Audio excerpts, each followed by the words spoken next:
बहुत समय पहले विंध्यवन नाम का एक विशाल जंगल था।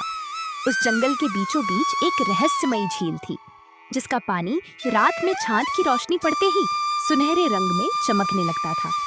जंगल के जानवर उस झील को पवित्र मानते थे।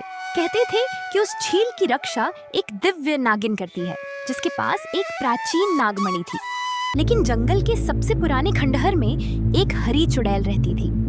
वह कभी एक साधारण स्त्री थी, लेकिन वर्षों पहले काले जादू के लालच में उसने अपनी अच्छाई खो दी। अब उसका एक ही सपना था, नागमणि हासिल करके दुनिया की सबसे शक्तिशाली जादूगरनी बनना।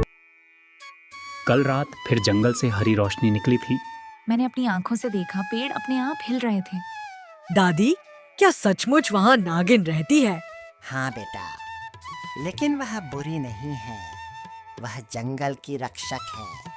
असली खतरा हरी चुड़ैल है। सदियों से मैं इस दिन का इंतजार कर रही हूँ। पूर्णिमा की रात नागमणि की शक्ति सबसे अधिक होगी। बस एक बार वह मेरे हाथ लग जाए। उसका पालतू नीला चूहा खबर लेके आता है। मालकिन, नागिन झील के पास है। बहुत अच्छा, अब खेल शुरू होगा। झील के किनारे हल्की हवा चल रही थी। मुझे महसूस हो रहा है कोई बहुत बड़ा खतरा जंगल की ओर बढ़ रहा है। बेटी नागिन, सावधान रहो।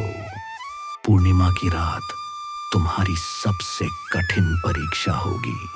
मैं अपनी आखिरी सांस तक इस जंगल और नागमणि की रक्षा करूंगी। रात होते ही हरी चुड़ैल अपने जादुई शेर और चूहा के साथ झील पर हमला कर देती है।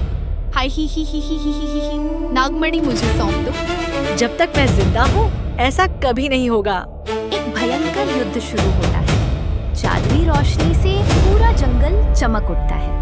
पेड़ टूटने लगते हैं और झील में ऊंची लहरें उठती हैं। युद्ध के बीच अचानक धरती फट जाती है। एक प्राचीन पत्थर का दरवाजा खुलता है। तुम दोनों की लड़ाई ने मेरी कैद तोड़ दी। यहीं से कहानी और भी रोमांचक हो जाती है।